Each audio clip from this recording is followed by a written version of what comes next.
From the macabre minds of Laughing Devil Production comes another story from the Nightshade Diary. You know what that means. Check under the bed and make sure no one or nothing is there. Is the closet door securely shut? Then leave your disbelief behind, amp up your imagination, and hang on tight for another ride into terror and mystery. And like all good horror stories, just imagine it's a dark and stormy night.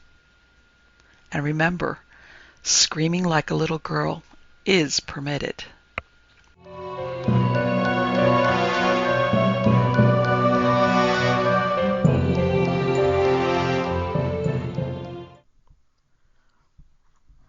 Out of the Sea by A.C. Benson. It was about 10 o'clock on a November morning in the little village of Bloch-on-the-Sands. The hamlet was made up of some 30 houses which clustered together on a low rising ground. The place was very poor, but some old merchant of bygone days had built in a pious mood a large church, which was now too great for the needs of the place.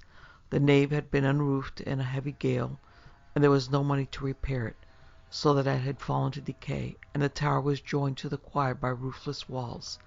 This was a sore trial to the old priest, Father Thomas, who had grown grey there, but he had no art in gathering money, which he asked for in a shamefaced way, and the vicarage was a poor one, hardly enough for the old man's needs, so the church lay desolate. The village stood on what must have been an island, the little river Ready, which runs down to the sea, there forking into 2 channels on the landward side. Towards the sea the ground was bare, full of sandhills covered with a short grass. Towards the land was a small wood of gnarled trees, the boughs of which were all brushed smooth by the gales. Looking landward was the green flat in which the river ran, rising into low hills. Hardly a house was visible save 1 or 2 lonely farms.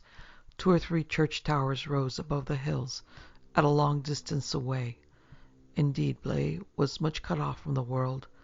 There was a bridge over the stream on the west side, but over the other channel was no bridge, so that to fare eastward it was requisite to go in a boat.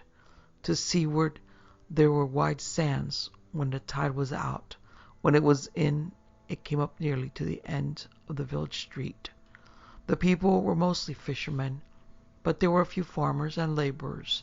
The boats of the fishermen lay to the east side of the village, near the river channel, which gave some draught of water, and the channel was marked out by big black stakes and posts that straggled out over the sands like awkward leaning figures to the sea's brim. Father Thomas lived in a small and ancient brick house near the church with a little garden attached. He was a kindly man, much worn by age and weather, with a wise heart, and he loved the quiet life with his small flock. This morning he had come out of his house to look abroad, before he settled down to writing his sermon. He looked out to sea, and saw, with a shadow of sadness, the black outline of a wreck that had come ashore a week before, and over which the white waves were now breaking. The wind blew steadily from the northeast, and had a bitter poisonous chill in it, which it doubtless drew from the fields of the upper ice. The day was dark and overhung, not with cloud, but with a kind of dreary vapor that shut out the sun. Father Thomas shuddered at the wind and drew his patched cloak round him. As he did so, he saw 3 figures come up to the vicarage gate.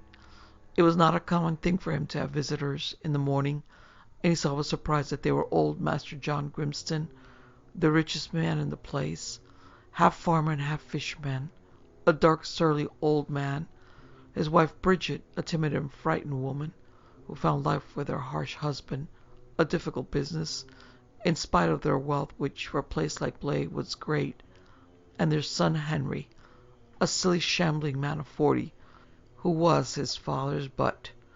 The 3 walked silently and heavily as though they came on a sad errand. Father Thomas went briskly down to meet them, and greeted them with his accustomed cheerfulness. "And what may I do for you?" he said. Old Master Grimston made a sort of gesture with his head, as though his wife should speak, and she said in a low and somewhat husky voice with a rapid utterance. "There is a matter, Father, we would ask you about. Are you at leisure?" Father Thomas said, "Aye, I am ashamed to be not more busy. Let us go in the house." And they did so, and even a little distance to the door the father thought that his visitors behaved very strangely. They peered round from left to right, and once or twice Master Grimston looked sharply behind them, as though they were followed. They said nothing but aye and no to the father's talk, and bore themselves like people with a terrible fear. Father Thomas made up his mind that it was some question of money, for nothing else was wont to move Master Grimston's mind. So he led them into his parlour and gave them seats, and then there was a silence, while the two men continued to look furtively about them, and the wife sat with her eyes upon the priest's face. Father Thomas knew not what to make of this, till Master Grimston said harshly, "Come, wife, tell the tale, and make an end. We must not take up the father's time." "I hardly know how to say it, Father," said Bridget, "but a strange and evil thing has befallen us. There is something come to our house, and we know not what it is, but it brings fear with it." A sudden paleness came over her face, and she stopped, and the three exchanged a glance in which terror was visibly written. Master Grimston looked over his shoulder swiftly, and made as though to speak, yet only swallowed in his throat. But Henry said suddenly in a loud and woeful voice, "It is an evil beast out of the sea." And then there followed a dreadful silence, while Father Thomas felt a sudden dread leap up in his heart at the contagion of fear that he saw written on the faces round him. But he said with all the cheerfulness he could muster, "Come, friends, let us not begin to talk of sea beasts. We must have the whole tale. Mistress Grimston, I must hear the story. Be content, nothing can touch us here." The three seemed to draw a faint comfort from his words, and Bridget began. "It was the day of the wreck, Father. John was up early before the dawn. He walked out to the sands, and Henry with him, and they were the first to see the wreck. Was not that it?" At these words the father and son seemed to exchange a very swift and secret look, and both grew pale. "John told me there was a wreck ashore, and they were presently and roused the rest of the village, and all that day they were out, saving what could be saved. 2 sailors were found, both dead and pitifully battered by the sea, and they were buried, as you know, Father, in the churchyard next day. John came back about dusk, and Henry with him, and we sat down to our supper. John was telling me about the wreck, as we sat beside the fire, when Henry, who was sitting apart, rose up and cried out suddenly, 'What is that?' She paused for a moment, and Henry, who sat with face blanched, staring at his mother, said, 'Aye, I did. It ran past me suddenly.' 'Yes, but what was it?' said Father Thomas, trying to smile. 'A dog or cat, perhaps?' 'It was a beast,' said Henry slowly in a trembling voice. 'A beast about the size of a goat. I never saw the like, yet I did not see her clear, but I felt the air blow and caught a whiff of it. It was like salt, like the sea, but with a kind of dead smell behind.' 'Was that all you saw?' said Father Thomas. 'Perhaps you were tired and faint, and the air swam around you suddenly. I have known the like myself when weary.' 'Nay, nay,' said Henry, 'this was not like that. It was a beast, sure enough.' 'Aye, and we have seen it since,' said Bridget.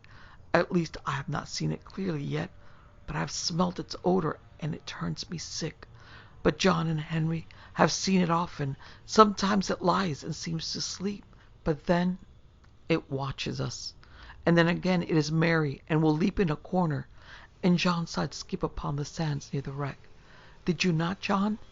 At these words the two men again exchanged a glance, and then old Master Grimston, with a dreadful look on his face, in which great anger seemed to strive with fear, said, 'Nay, silly woman, it was not near the wreck, it was out to the east.' 'It matters little,' said Father Thomas, who saw well enough this was no light matter. 'I never heard the like of it. I will myself come down to your house with a holy book, and see if the thing will meet me. I know not what this is,' he went on, 'whether it is a vain terror that hath hold of you, But there are spirits of evil in the world, and the sea, too, doubtless, hath its monsters. And it may be that one has wandered out of the waves, like a dog strayed from his home. I dare not say till I have met it face to face, but God gives no power to such things to hurt those who have a fair conscience. And here he stopped and looked at the three. Bridget sat regarding him with hope in her face, but the other two sat looking at the ground, and the priest divined in some secret way that all was not well with them. But I will come at once, he said, rising, and I will see if I can cast out or bind the thing, whatever it be. For I am in this place as a soldier of the Lord to fight with the works of darkness. He took a clasped book from a table and lifted up his head, saying, Let us set forth. Then he said as they left the room, Hath it appeared today? Yes, indeed, said Henry, and it was ill content. It followed us as though it were angered. Come, said Father Thomas, turning upon him, you speak thus of a thing, as you might speak of a dog. What is it like? Nay, said Henry, I know not. I can never see it clearly. It is like a speck in the eye. It is never there when you look upon it. It glides away very secretly. It is most like a goat, I think. It seems to be horned and hairy, but I have seen its eyes, and they were yellow like a flame. As he said these words, Master Grimston went in haste to the door and pulled it open as though to breathe the air. The others followed him and went out, but Master Grimston drew the priest aside and said like a man in mortal fear, Look you, Father, all this is true. The thing is a devil, and why it abides with us I know not. But I cannot live so, and unless it be cast out, it will slay me. But if money be of avail, I have it in abundance. Nay, said Father Thomas, let there be no talk of money. Perchance, if I can aid you, you may give of your gratitude to God. I, said the old man hurriedly, that was what I meant. There is money in abundance for God, if he will but set me free. So they walked very sadly together through the street. There were few folks about. The men and the children were all abroad. A woman or two came to the house door and wondered a little to see them pass so solemnly, as though they followed a body to the grave. Master Grimston's house was the largest in the place. It had a walled garden before it, with a strong door set in the wall. The house stood back from the road, a dark front of brick with gables. Behind it the garden sloped nearly to the sands, with wooden barns and warehouses. Master Grimston unlocked the door, and then it seemed that his terror overcame him, for he would have the priest enter first. Father Thomas, with a certain apprehension of which he was ashamed, walked quickly in and looked about. The herbage of the garden had mostly died down in the winter, and a tangle of sodden stalks lay over the beds. A flagged path edged with box led up to the house, which seemed to stare at them from its dark windows with a sort of steady gaze. Master Grimston fastened the door behind them, and they went all together, keeping close to each other, up to the house, the door which opened upon a big parlor or kitchen, sparsely furnished, but very clean and comfortable. Some vessels of metal glittered on a rack. There were chairs ranged round the open fireplace. There was no sound except the wind which buffeted in the chimney. It looked a quiet and homely place, and Father Thomas grew ashamed of his fears. Now, said he in his firm voice, though I am your guest here, I will appoint what shall be done. We will sit here together and talk as cheerfully as we may, till we have dined. Then, if nothing appears to us, and he crossed himself, I will go round the house into every room and see if we can track the thing to its lair. I will abide with you till evensong, and then I will soon return and sleep here tonight. Even if the thing be wary and dares not to meet the power of the church in the daytime, perhaps it will venture out at night, and I am prepared to face it. So come, good people, and be comforted.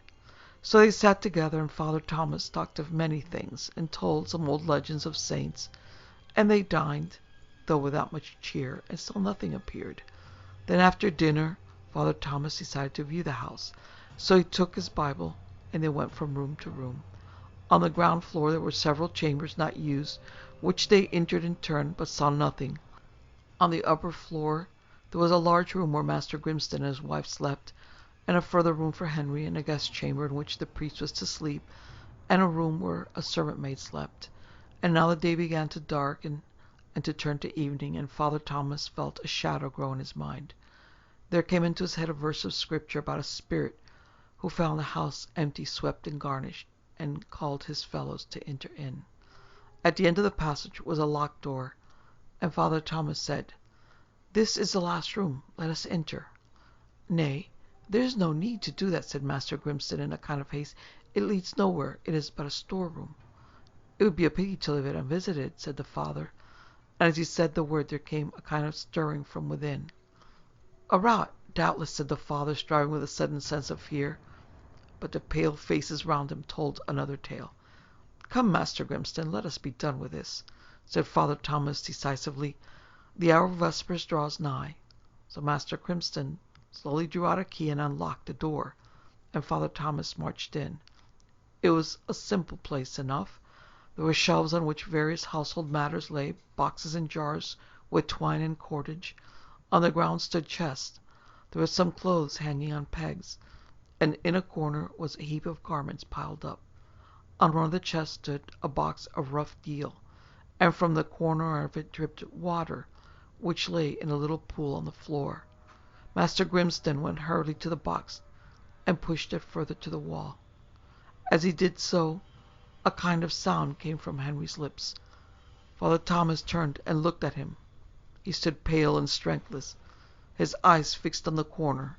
At the same moment something dark and shapeless seemed to slip past the group, and there came to the nostrils of Father Thomas a strange sharp smell as of the sea, only there was a taint within it, like the smell of corruption.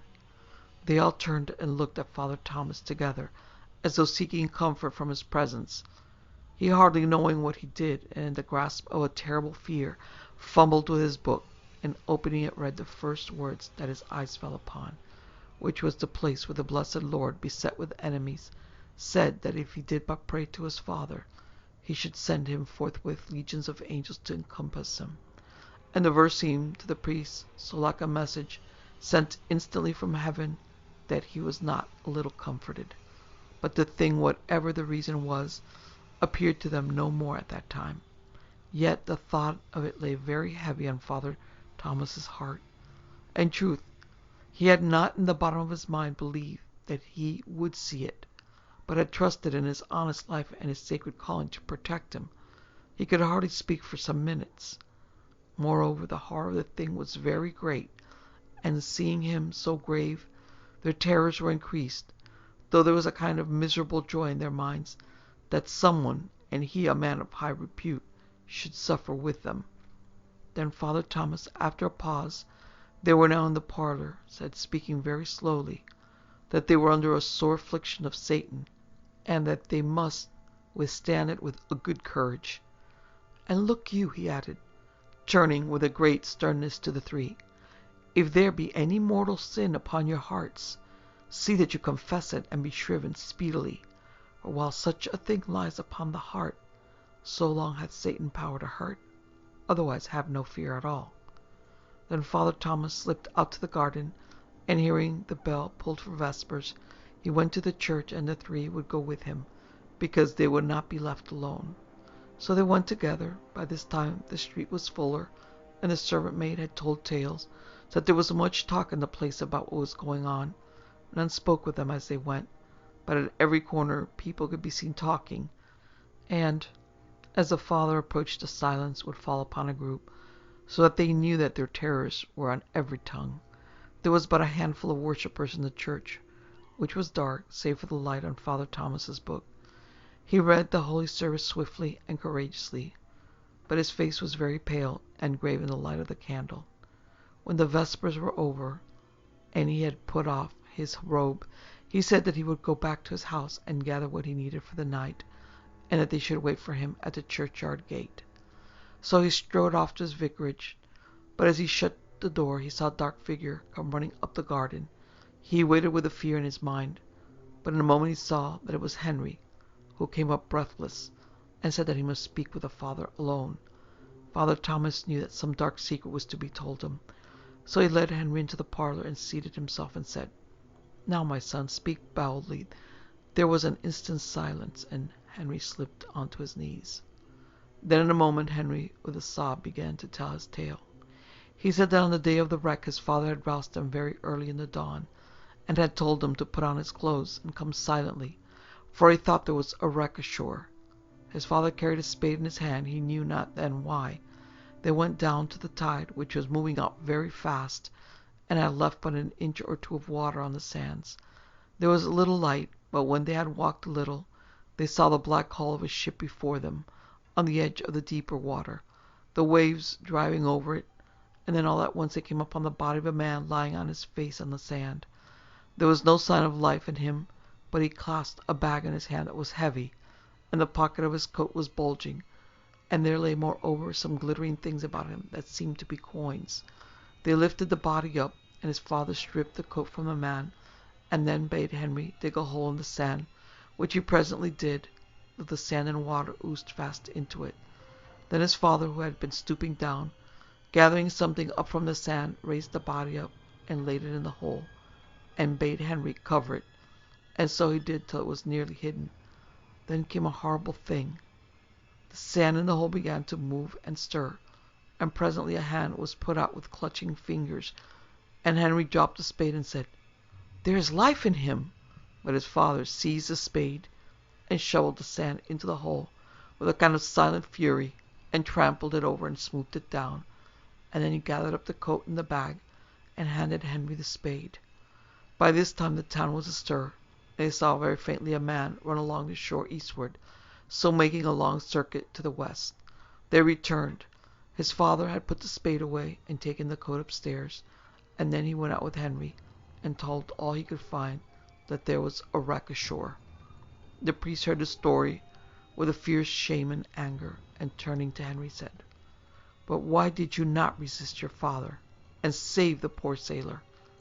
"I dared not," said Henry, shuddering, "though I would have done so if I could.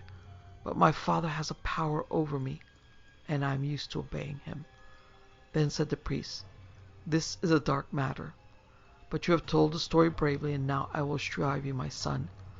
So he gave him shrift. Then he said to Henry, "And have you seen aught that would connect the beast that visits you with this thing?" "Aye, that I have," said Henry, "for I watched it with my father skip and leap in the water over the place where the man lies buried." Then the priest said, "Your father must tell the tale too, and he must make submission to the law." "He will not," said Henry.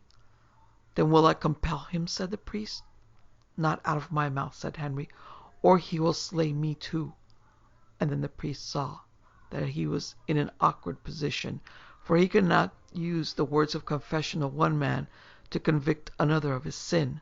So he gathered his things in haste and walked back to the church. But Henry went another way, saying, "I made excuse to come away, and said I went elsewhere, but I fear my father much. He sees very deep, and I would not have him suspect me of having made confession." Then the father met the other two at the church gate, and they went down to the house in silence, the father pondering heavily, and at the door Henry joined them, and it seemed to the father that old Master Grimston regarded him not. So they entered the house in silence, and ate in silence, listening earnestly for any sound. And the father looked oft on Master Grimston, who ate and drank, and said nothing, never raising his eyes. But once the father saw him laugh secretly to himself, so that the blood ran cold in the father's veins. He could hardly contain himself from accusing him. Then the father read prayers, and prayed earnestly against evil, and that they should open their hearts to God, if he would show them why this misery came upon them. Then they went to bed, and Henry asked that he might sleep in the priest's room, which he willingly granted. And so the house was dark, and they made as though they would sleep. But the father could not sleep, and he heard Henry weeping silently to himself like a little child. But at last the father slept, how long he knew not, and suddenly woke from his sleep with a horror of darkness all around him, and he knew that there was some evil thing abroad. He looked down upon the room. He heard Henry mutter heavily in his sleep, as though there was a dark terror upon him, and then In the light of the dying embers, the father saw a thing rise upon the hearth, as though it had slept there, and woken to stretch itself.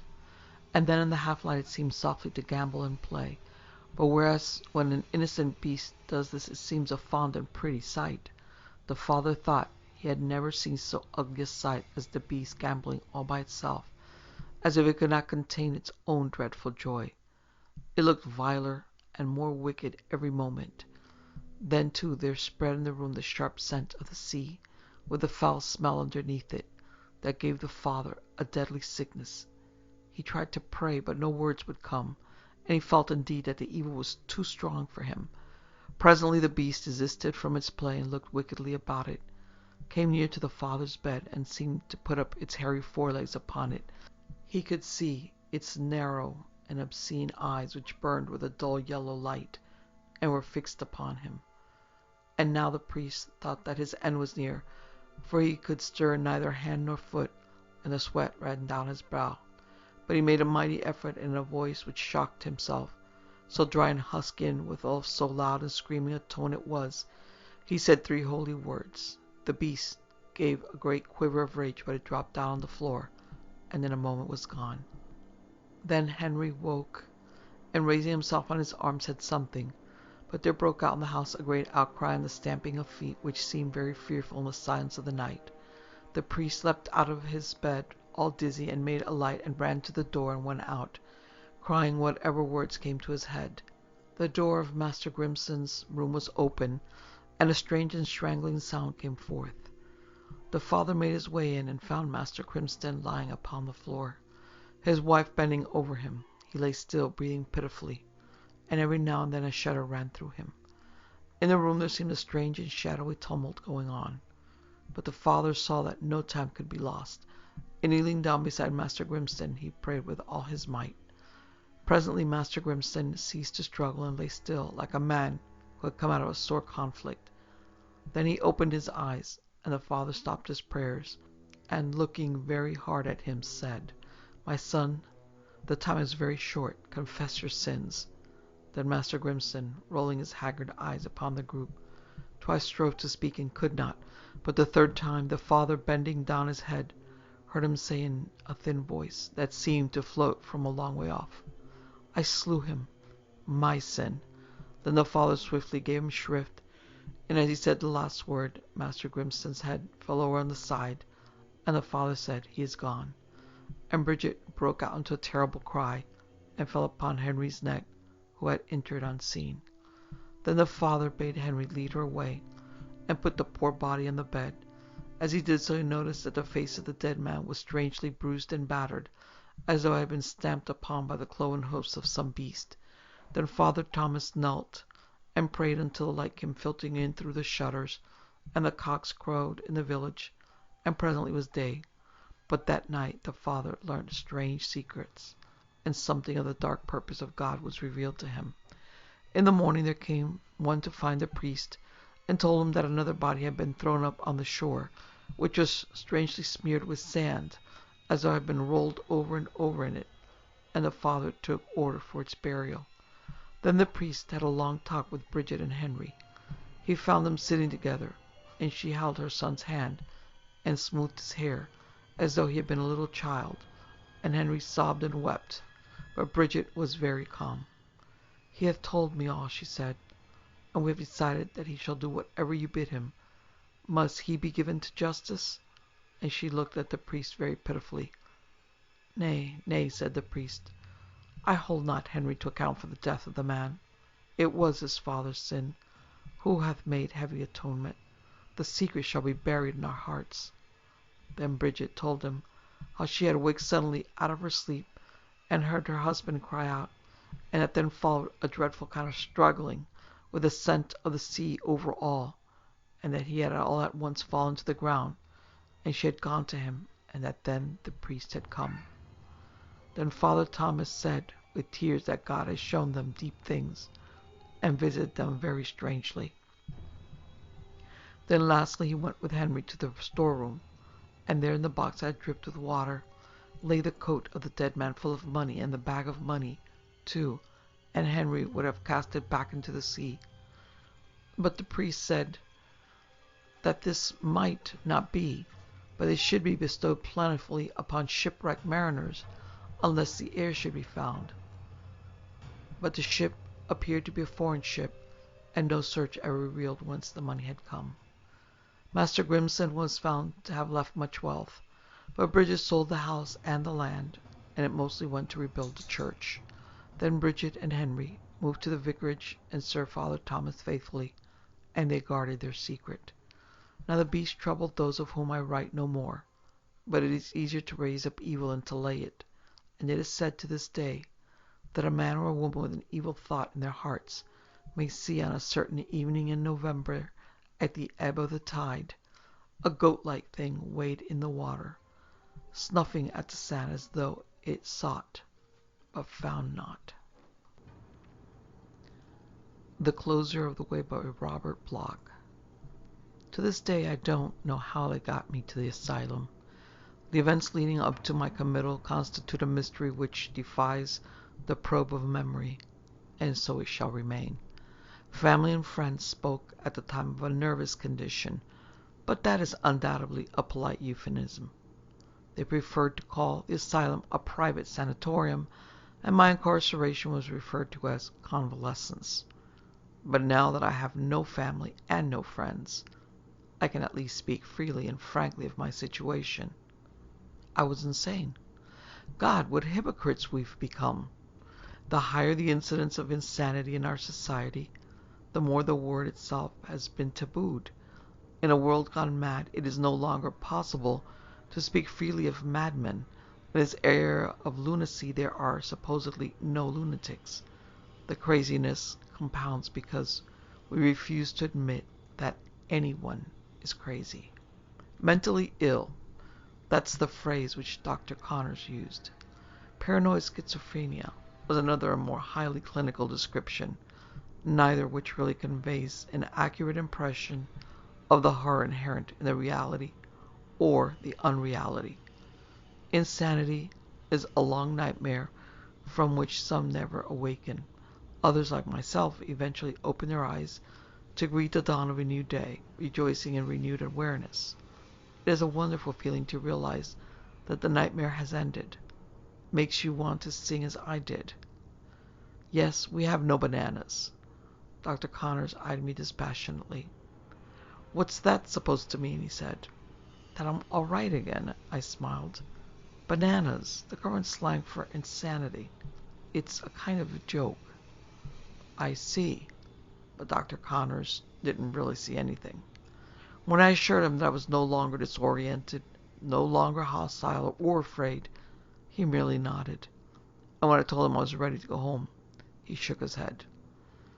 There are some problems we must work through first, he said. Work? That's my only problem, I told him.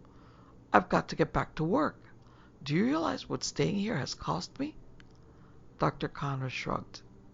Your work is one of the problems we're going to be talking about. I think it may help us to find the cause of your difficulties. He opened a desk drawer and took out a book. I've been reading some of the things you've written, and there are a number of questions. Okay, I said. If you want to play games, suppose you let me have the first guess. The book you have there, the one you've been reading, it's Psycho, isn't it? Yes. Don't look so surprised. Everybody seems to start out by reading Psycho and reading things into it. I've been through this sort of inquisition so many times that you don't even need to ask the questions. We can both save valuable time if I just give you the answers. I'm listening. First of all, I don't hate my mother, and she never dominated me. My family background was perfectly normal. I had no hang-ups as far as my parents or my sister are concerned. My mother was a social worker and teacher, a very intelligent woman who encouraged me to write. I love her dearly, but there was no Oedipal fixation involved. Secondly, I've never been conscious of any homosexual tendencies, never felt the desire to experiment in transvestism, or taxidermy, for that matter. I know nothing about motel operation or hiding cars and bodies in swamps. So you can see I'm not Norman Bates. And as for identifying with other characters in the book, I never embezzled any money from any employer, ran away, never conducted a long-term clandestine liaison. For that matter, I've always preferred a tub bath instead of a shower. I smiled at Dr. Connors.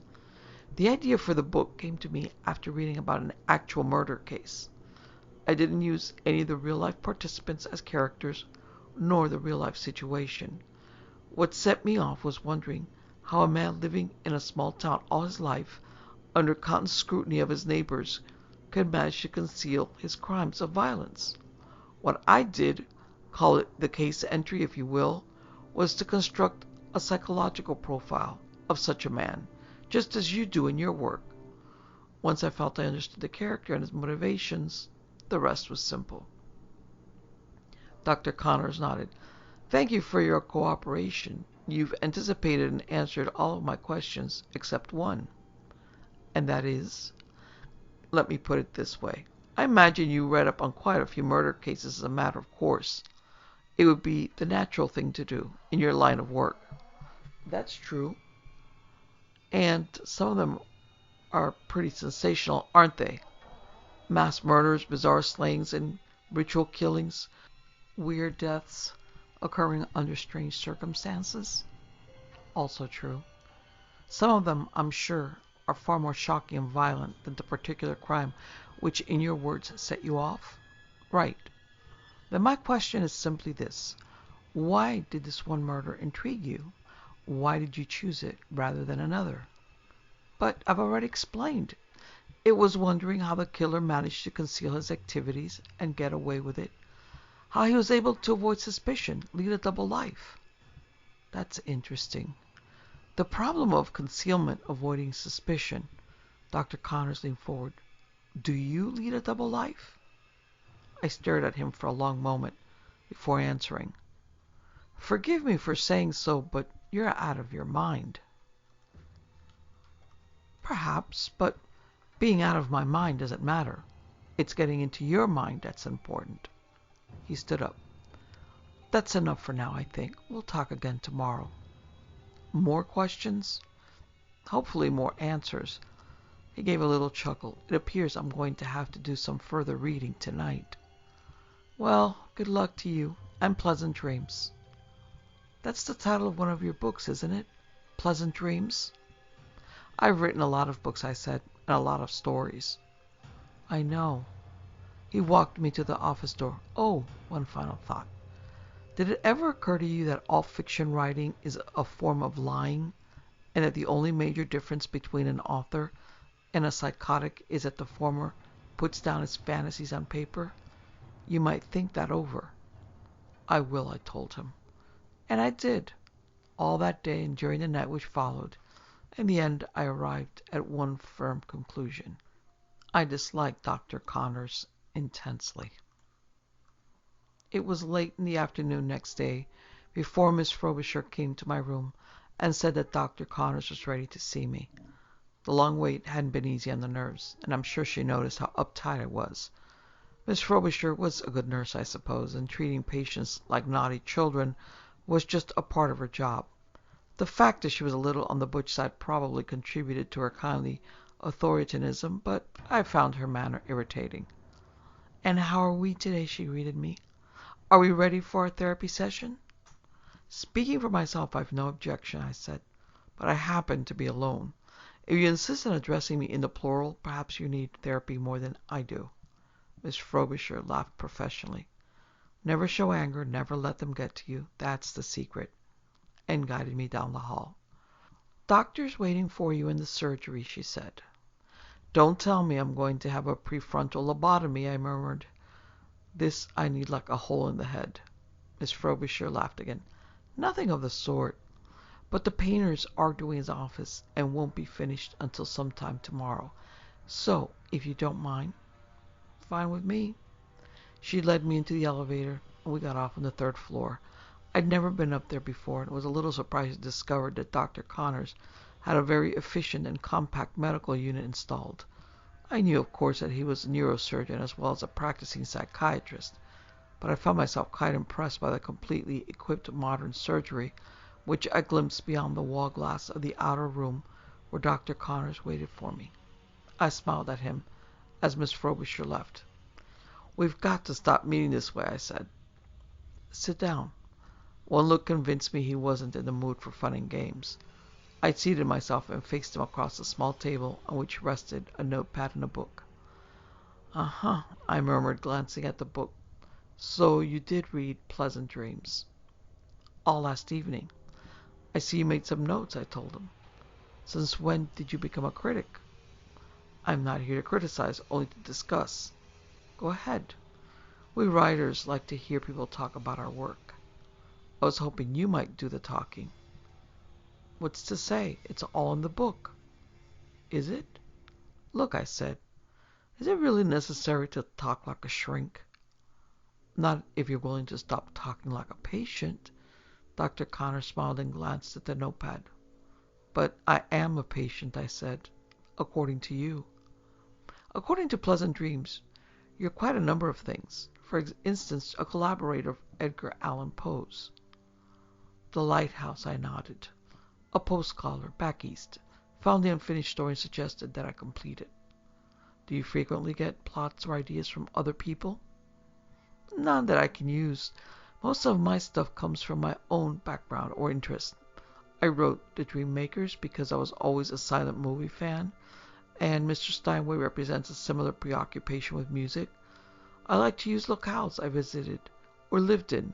Milwaukee in The Cheaters, New Orleans in The Sleeping Beauty, upstate Wisconsin in Sweet 16, That Hellbound Train, and Hungarian Rhapsody." I grinned at Dr. Connors. "But that's the bottom line.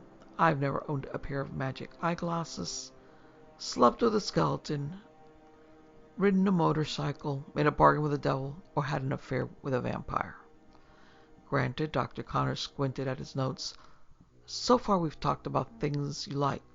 Now, let's get on to what you dislike." "That's easy," I told him. "Formal dinner parties inspired the proper spirit, and I suppose the hungry house represents an aversion to mirrors. In fact, if you really want to probe, it means I've always been self-consciously displeased with my own looks. Is that candid enough for you, Doc?" "Not quite." He stared at me. "Why don't you want to discuss the real problems?" "Such as?" "Your attitude towards children." "I've got nothing against children." "That's not what your stories say." He tapped the notepad with his pen. "In Sweets to the Sweet, a little girl is a witch. The Sorcerer's Apprentice deals with a mentally retarded youth whose delusions lead to murder. Catnip is a thoroughly vindictive portrait of adolescence. Sweet 16 is an indictment of an entire generation. You were writing about Satanist motorcycle gangs almost a decade before others picked up the notion for films. Even in a comparatively gentle story like The Hellbound Train, your protagonist starts life as a runaway, a drifter who steals hubcaps and gets stoned on canned heat. And in Enoch, your central character is a psychotic teenager who becomes a mass murderer." "Kids aren't my hang-up," I said. "Don't forget, I write horror stories. And in a youth-oriented society, people are more apt to be shocked by having children depicted as monsters. The trick lies in violating the taboos we hold sacred. That's what I did to the mother image in Psycho." "Trick," said Dr. Connor softly. "Lies." I grinned again. "So, now we're playing word games, right? In that case, let's just call it a Freudian slip." He shrugged. "That reminds me of another element in your work. Not just in this collection, but in literally dozens of your stories. The hostility towards psychiatrists." "I don't hate psychiatrists." "Your characters seem to. There are disparaging references to psychotherapists in The Sorcerer's Apprentice, I Kiss Your Shadow, and other titles in the book. And in Enoch, your Dr. Silversmith is a caricature, a gross libel of the profession." "But that's just another way of shocking people," I said. "Psychiatrists have become the high priest in a society that worships science. Showing them as incompetent or powerless to prevail against the forces of evil is an effective gimmick." Dr. Connor stared at me. effective gimmicks. That's what you look for. Meaning things that induce fear in the reader. Your entire career has been spent in finding ways to shock people, horrify them. It's a living, which you yourself chose. Nobody spends a lifetime frightening those he loves. Why do you hate people? I don't. Think about it. Think about it seriously. I intend to, he glanced at his watch. Until tomorrow, then. Sorry if it sounds like I'm stonewalling, I said, but I really don't hate people. Which was true. I didn't hate my readers or kids or shrinks per se, but I was beginning to hate Dr. Connors. It was a bad night. I didn't get any sleep because I was too busy planning my own defense. Perhaps that sounds a trifle melodramatic, but there really was no other word for it. I had to defend myself when Dr. Connors attacked me by using my own words. My own words. It was unfair, unjust, unspeakable. Only an idiot would equate make-believe with reality. Actors who played villains weren't monsters in real life. Boris Karloff and Christopher Lee were two of the nicest persons I've ever known. My own literary mentor, H.P. Lovecraft, was a kind and gentle man. If Dr. Connors thought otherwise, he was only displaying his own ignorance, or his own cleverness. He was searching for something which escaped me, something connected with my own condition, no doubt, something blocked and obscured by an amnesiac reaction. If I could only recall what happened. But that wasn't important now. The important thing was to be prepared for tomorrow's attack through my own books. Which title would he select? I tried to anticipate his choice in my own mind. American Gothic, Night World, Firebug, The Deadbeat, The Kidnapper, The Will to Kill, The Scarf. All were possible selections, but all these novels possessed a common theme, the ease with which a psychopath could operate within our supposedly sane society.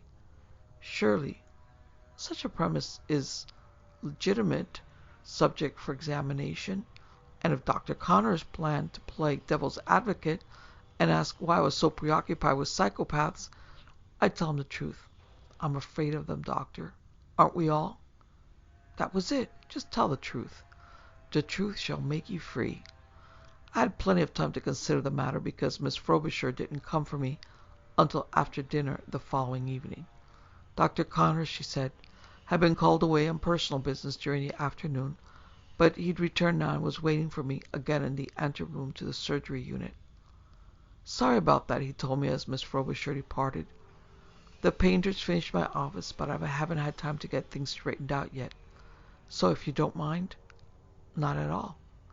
Dr. Connors was seated at the table, notepad resting on top of a book. I glanced at the book as he spoke, trying to see the title. Which one had he chosen? There was no need to play guessing games. He was already lifting the pad, exposing the volume underneath. It was The Opener of the Way. He nodded at me. As you can see, I've done my homework. You expected that, didn't you? Yes, but not your choice. Why this instead of a novel? Because it's your first book, your first published story collection, and because of the title. If you read it, you know that The Opener of the Way is one of the stories. But that's not why you selected that title, is it? You were making a statement of intention. This book was opening the way to your writing career. Very perceptive. What else did you notice? That certain constant elements in your work go back almost to the beginning. Mass murders, for example, in Waxworks, House of the Hatchet, yours truly, Jack the Ripper, the invasion or desecration of the human body, Beatles, the Dark Demon, the Shambler from the Stars, the Fiddler's Fee, and the Opener itself. Plus the theme of possession by evil forces or an alter ego in the Cloak, the Mannequin, the Dark Demon, the Eyes of the Mummy. You must admit it all seems to add up. To what? To the recurrent image of a man possessed by a demon, mutilating his victims in a series of multiple murders. I shrugged. As I told you, it's a living. And as you told me, all fiction is a form of lying. These particular lies happen to be the ones I live by. They worked for me when I started writing, and they still work for me today. But you don't lie all the time, do you? Dr. Connors opened the book. What about the introduction you wrote for this collection? You start out by asking the very same question I've been asking you. Where do you get the ideas for your stories? I've already told you that. Dr. Connors flipped a page. You give a different answer here. You say that a fantasy author is cast in the dual role of Jekyll and Hyde. Just a figure of speech. Is it? He glanced down at the text. Let me read your own words. Dr. Jekyll attempts to deny the very existence of Mr. Hyde. But Mr. Hyde exists. I know, for he is a part of me. He has been my literary mentor now for more than a decade. And now the last paragraph of your introduction. And when anyone inquires as to where I get the ideas for my stories, I can only shrug and answer, from my collaborator, Mr. Hyde. That's an exact quote. I stared at him. Yesterday I told myself that I was beginning to hate this man. Today, something wrong? Only with your conclusions. Not mine, yours. Cut the double talk. Are you saying I'm a multiple personality? You're saying it in your introduction here, and in your work. That's double talk with a vengeance. I'm not interested in vengeance, I shook my head, and I don't hate people. So says Dr. Jekyll, but Mr. Hyde tells a different story, over and over and over again. It's just a story. Are you sure? Dr. Connor shook his head. Then why are you here? I don't know. Don't know or don't remember? Both. Exactly. In multiple personality disorders, there's always this element of amnesia, of disassociation. My job is to help you recall. I was hoping that analyzing your work would lead you to find clues to reality. Once you face the truth. What is the truth? There are many truths. Consider them. You're in a private sanatorium, and you wouldn't be here unless there was a reason.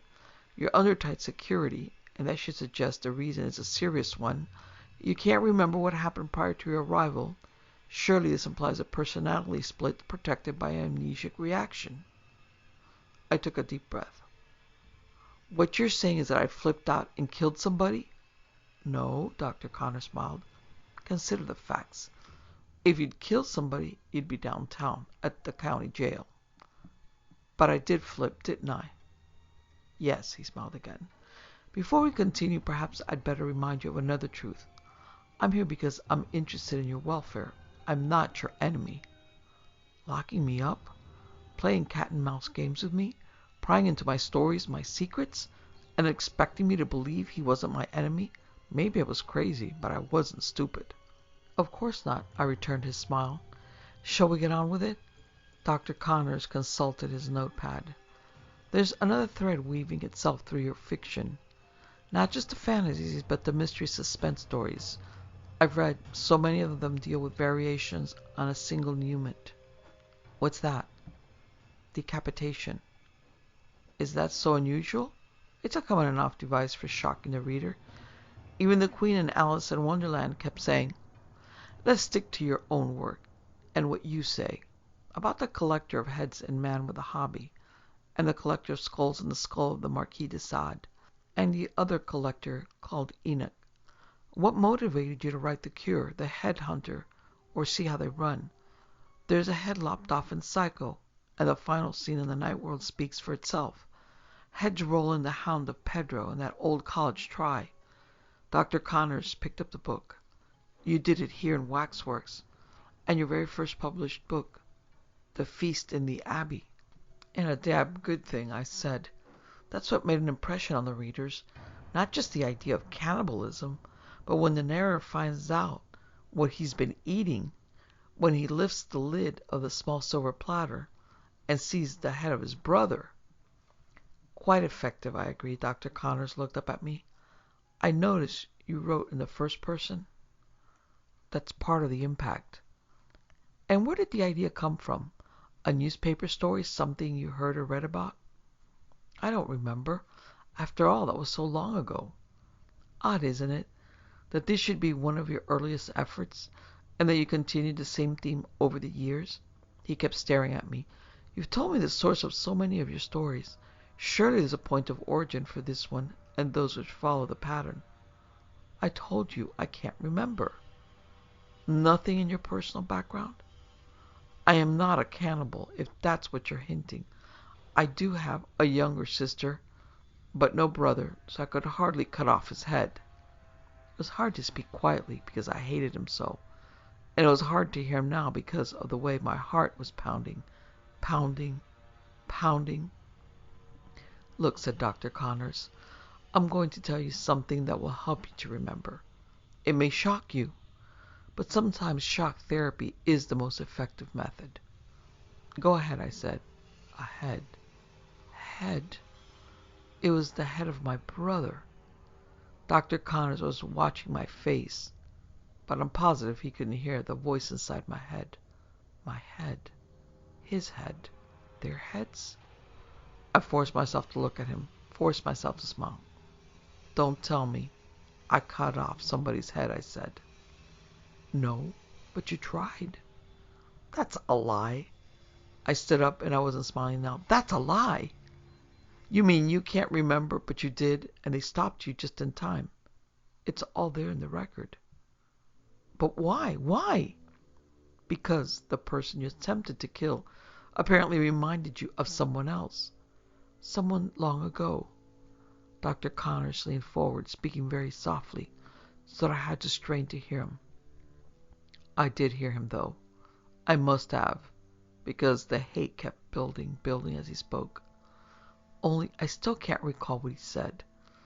It was about something that happened when I was very young, something I did to someone and Mama found out about it, and the doctor came and then they sent me away for a long time, and when I came home again, I forgot all about everything. I was just a kid. I didn't know. I didn't mean it. I hated him, but I forgot. Nobody ever talked about it. Nobody ever even knew about it, except now. Dr. Connors knew. He'd gone away today and looked up the information, and now he was telling me about it, and he'd tell everybody, and I hated him because I still couldn't remember. But I do remember what I did when he told me. It was all luck, really. Being in that room next to the surgery, and then later finding the backstairs exit and getting over the wall. It was even luck that there was one of those silver things with a lid on top, right next to the nurse cabinet in the surgery. I keep thinking of that now, thinking of how Miss Frobisher must have come back and what she saw when she lifted up the lid. It was the head of my psychiatrist.